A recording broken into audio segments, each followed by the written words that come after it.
time to work with on the clock, but they wanted the tie now, and they got it. And I love their aggressiveness. Go ahead and get it done, get the game tied. Now your team has the momentum, and you're staring across the field saying, let's see if you can match us.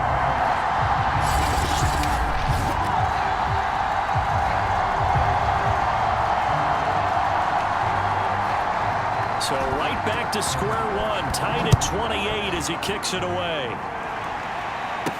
Taken at the goal line.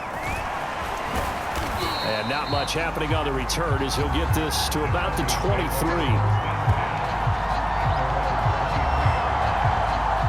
Denver's offense now set to go. Well, they just gave up the score to tie it. That's the bad news. The good news, plenty of time in this fourth quarter to try to grab that lead back.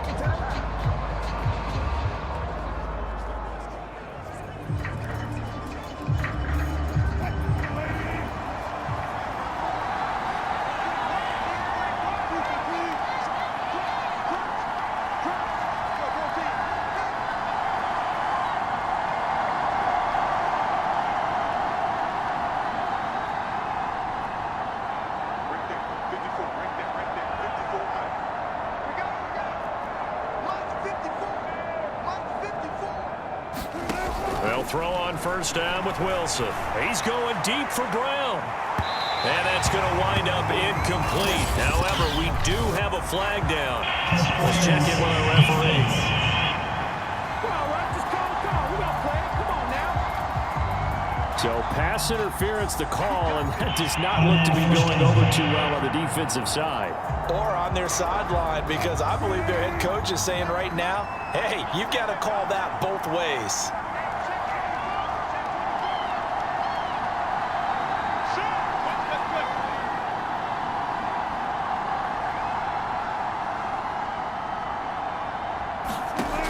Wilson on first down.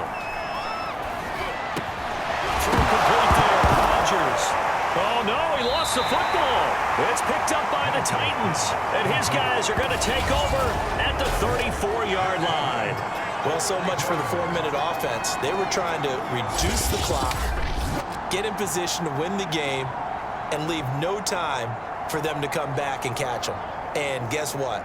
They turned the ball over. Yeah, I mean, they had it all set up for themselves, and they let it get away. Tannehill and the Titans come up now 1st and 10 at the 34. They'll try and start this drive in the air. Firing quickly here, and that's complete. And he'll be stopped right at midfield. Well, they've certainly spread the ball around so far, but they're definitely getting everyone involved now when you're throwing it to the fullback. Just shows how versatile this offense is and how everyone is a threat. From the 50, it's Tannehill. Over the middle, complete. It's Barker. A gain of 6 there on first.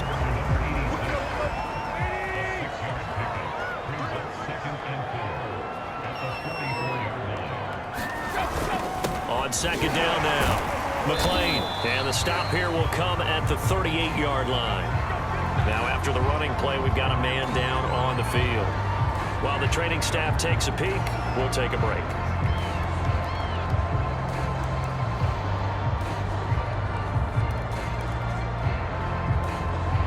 So here's a 1st and 10 at the 38.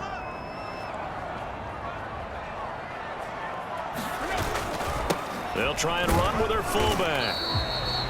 And Malik Reed there to bring him down. And that's the defense that they were looking for, being able to get extra bodies to the point of attack to deal with the big guy carrying the ball. You really don't want to be in a position where it's a one-on-one tackle with him. Try to lay one up deep. And this is going to be intercepted. Picked off down at the 10. And the return will stop right around the 25. We say it often, Charles, but not all interceptions are created equally, and that is a big one here in a tie ball game in the fourth quarter. And, Brandon, when games are this close, it usually comes down to the team making the fewest mistakes, and that was one of our mantras back at Tennessee. Coach Major used to say all the time, the team making the fewest mistakes will win. You've got to cut those down to give yourself an opportunity.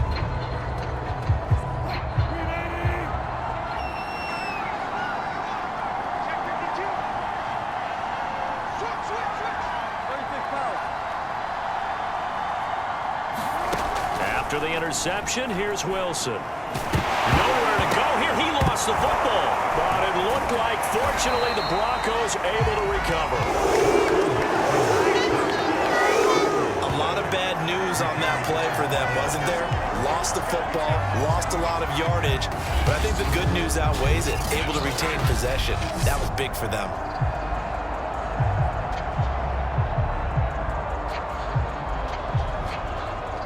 So they keep the football, but now face second and long.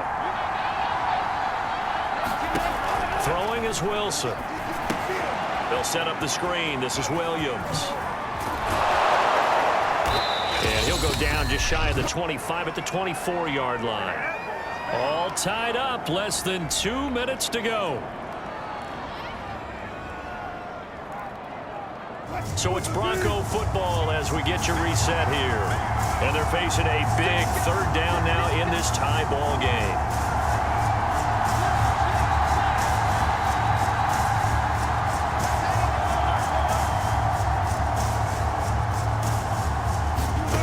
Here's Wilson. That is taken in by Rodgers. And he'll take this to the other side of midfield before going out of bounds. Man coverage on the left side, so I really like the design of this play because they opened up the field and brought their tight end the other way on a crossing route. That's a lot of ground to cover if you're a defender. I've been there before, unable to stay with his man there.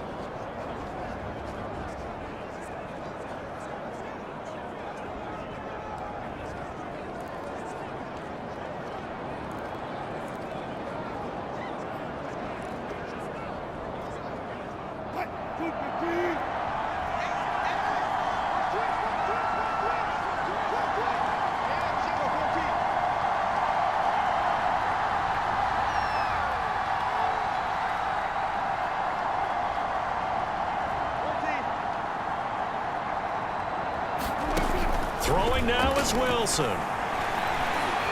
Flush to his right. And nowhere to fit that football in. It's knocked away and incomplete. And he is such a tough quarterback to defend because you got to remember, arguably, he's more dangerous outside the pocket than he is in it. But how about the job they did defensively to stay with the receiver and knock the ball away? I think they had a sigh of relief there because oftentimes when he gets outside the pocket, big plays result downfield. 5 yards. Now it's 3rd and 5. Clock running here under 90 seconds to go.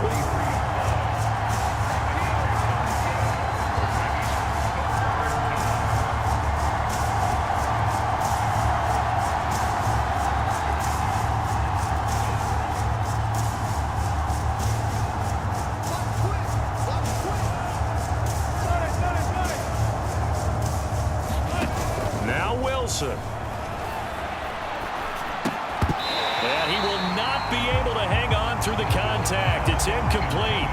The coverage strong, and now it's 4th down.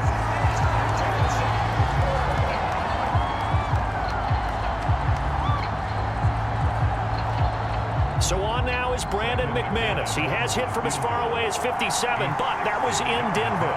This for the lead in the final stages.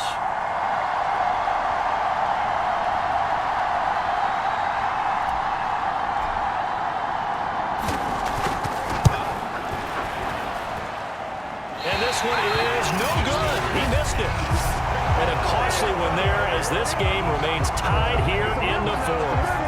Well, this winds up an empty possession. Everything looked okay. He just never got the ball on target. And knowing him, he'll be disappointed with that effort. Here's Tennessee ready to begin this drive offensively. They need to get this around the 40 on the other side to get into field goal range. Look at the clock, a decent amount of time here in a tie game. What do? No panic situation at all. They've got to get a couple of chunk plays, pick up nice bits of yardage. Target the sidelines? Target the sidelines because you want to get out of bounds and make sure that clock stops. Because if the clock stays running, that makes things that much tougher for you. It can always bleed out on you. After the incomplete pass, here now is 2nd and 10. Here's Tannehill. And this throw incomplete. Well, the defender all over him that time, but it's going to lead to third down. Now they face a 3rd and 10 after back-to-back incompletions. Tannehill. And a throw there going to be incomplete. Well, the defense certainly did its job. They held up in that situation, and now on 4th down, you've got to punt this and try to get to overtime. There's no decision to be made in my estimation. So they're forced to punt on 4th as this one's away. And Denver getting set to take the field. They've got work to do, but they do still have a bit of time here. And they've got to feel comfortable with that, but they have all their play sequences called. If they get out of bounds, that allows them to huddle and call another play. But if they don't, it's hurry up to the line of scrimmage and either spike it and stop the clock or continue to move it downfield in order to try and get in range and win this game. See if they can do just that. Wilson to throw. And this is going to be intercepted. Picked by Kevin Byard. And the Titans are going to have this short field here as they'll take over right at the 50. Well, certainly not his best throw that time, and not a good time to make it, Charles, when they were a nickel with 5 defensive backs on the field. And that's exactly why you have those 5 DBs out there. You want extra speed on the field, guys who have ball skills and understand what the passing game can do, and gives them a chance to react and make a play on the football. And they take one of those away. The Titans going to use the first of their timeouts as the clock will stop with 21 seconds to go in the football game. Tannehill to throw. Finding a safety valve here. That's complete. Now Tennessee going to use the second of their timeouts as they'll stop it with 17 seconds to go in the game.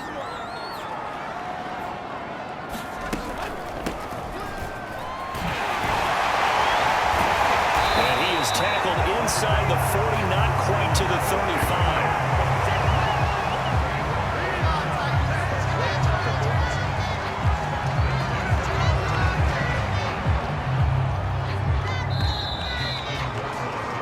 And we need overtime to decide this one after 4 quarters of play.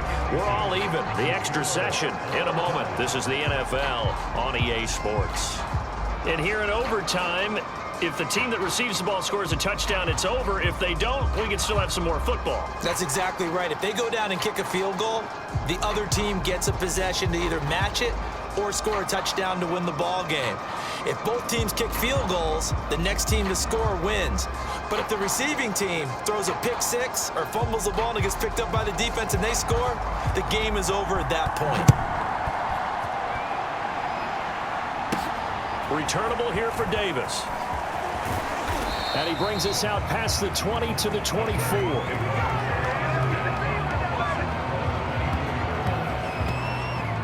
Now this Broncos offensive unit ready to head back out onto the field. They control their own destiny here. They have the football in overtime. Obviously, a touchdown would win it. And I think teams around the league are still adjusting to the idea of going downfield, scoring a touchdown wins the game, because they were used to just going downfield and trying to get in field goal range to win a game. Still having to make that transition. Let's face it now, the ones who are doing it best know they need to go down, attack, put the ball in the end zone, and not leave it up to a field goal and give the other team a chance. Yeah, as we said, they control their own destiny now.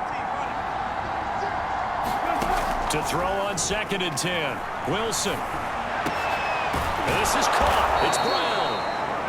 And they work this well upfield across the 45.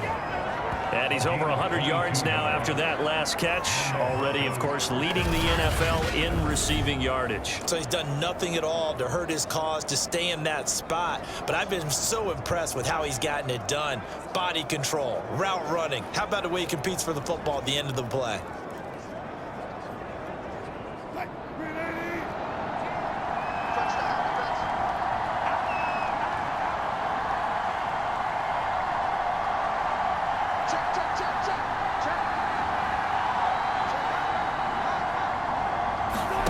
They go play action with Wilson. This pass caught by Hamler. And he'll go down, but not before getting this inside the 30. Offensively, back-to-back really nice plays. This defense, they've got 2 timeouts, maybe should burn one. Yeah, when you get back-to-back explosive plays, to me, anything over 10 yards, I don't care if it's a run or a pass, I count it as an explosive play. That sets your defense back on its heels. A timeout here would be a good idea and try and get themselves settled because we're in OT. This is big time. The busy night continues for Williams. And inside the 20 before he's brought down. 92 yards rushing for him so far as his terrific season continues here. They're making it look easy out there. Another first down. So far on this drive, let me do this little bit of math here. 4 plays, 3 first downs. That's a pretty good recipe for success.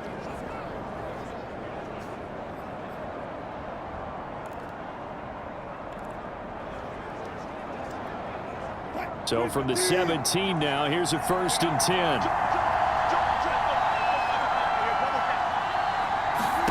From the red zone now, they'll look to throw. Escaping the pressure right. And he just throws this one away. Smart decision here this close to the end zone, and it brings up 2nd down. Well, I like that right there. Not only was it the right play, throwing it away like that, frankly, I think it was the only play. Yeah, got outside of the pocket, realized he had nothing, just chucked it free. They'll live to fight another down, right? And he'll get 7 yards from the 17 to the 10 before he's taken down. And I know you, with every carry, especially in overtime, you're just saying, if you're that ball carrier, hold on to the football. Hold on to it, protect it, but not necessarily settle it, because you're trying to get to the end zone. You're trying to end the game right here. And I know the defensive guys poking, clawing, raking, trying to knock the ball free and protect their end zone. Yeah, like you alluded. Oh, and it's intercepted. Picked off by Amani Hooker. And the Titans are going to have it with a chance to win the game here in overtime. A costly mistake here in OT. And you know what they say, when you throw an interception like that in overtime, you don't usually get a chance to throw a second one. I mean, I'm not sure of the analytics on it. Let's ask Marvin, our statistician, to ring that down for us. That's typically how coaches and teams feel about it. If you throw one, you likely cost yourself the game. A throw left side to start the drive is complete. 3 yards the gain there, 2nd down.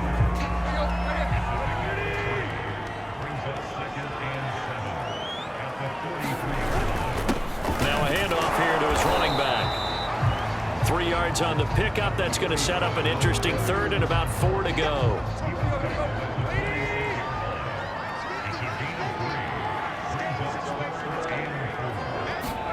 Tannehill now to throw. Oh, and it's intercepted. Picked off at the 47. And they'll set up shop right near midfield at the 49-yard line. So we will see yet another drive in this overtime. For whatever reason, neither team able to finish this game off. I know that the first thought is, does anyone really want to win it? But I think that they both desperately want to win it, and sometimes you force things, and that leads to errors. Well, it's out there for the taking. We'll see who can do it.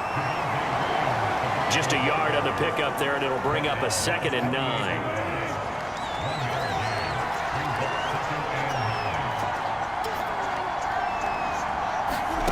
Wilson. Got a man open. It's Sutton. The reception good for 7. It's 3rd down. An ex-teammate used to tell me all the time, I hate experienced quarterbacks because no matter what, you really can't hide what you're doing. And I think that right there, he knew right away where the blitz was coming from, where his primary guy was going to be, and he ended up going to a secondary target for a nice game. I was just going to ask you, that wasn't the primary target. He's so good at that, isn't he? I think he knew right away that he wasn't going to get to his primary guy. I think he read that as soon as he got to the line of scrimmage, knew where the pressure was going to come from, and said, I know how to beat that, and that's what he did.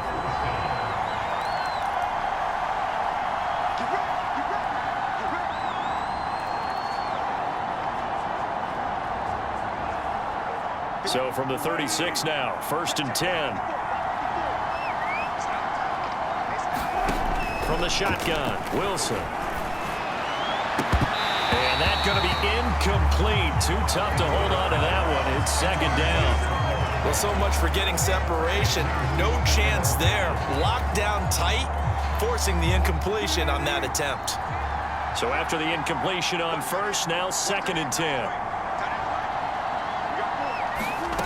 From the gun, it's Wilson. And inside the 20 before he's brought down. They go back to that well. He's had a great game. Defensively, they haven't been able to stop him. Same thing here in overtime. And sometimes that goes to the play caller's ego, because a lot of times you have so many different plays you want to call, but when you spot a matchup that's working for you or a player that has the hot hand, keep giving it to them. That tells me you're mature as a play caller, and it's working for them in overtime. So from the 17 now, here's a 1st and 10. They go back to the ground with Williams. Able to fight for about 4 yards there to the 13.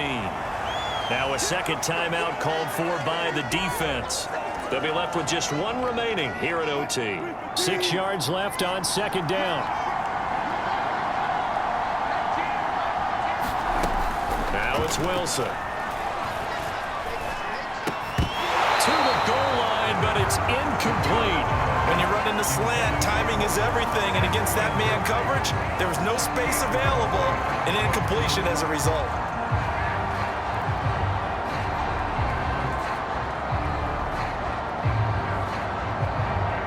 Seventh play of the drive upcoming here on 3rd and 6.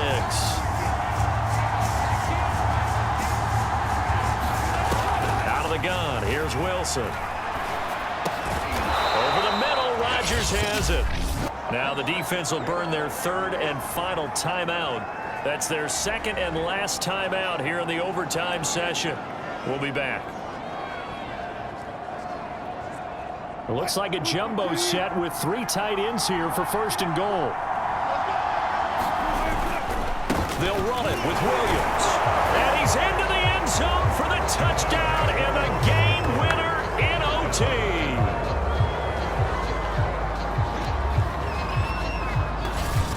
As a fan takes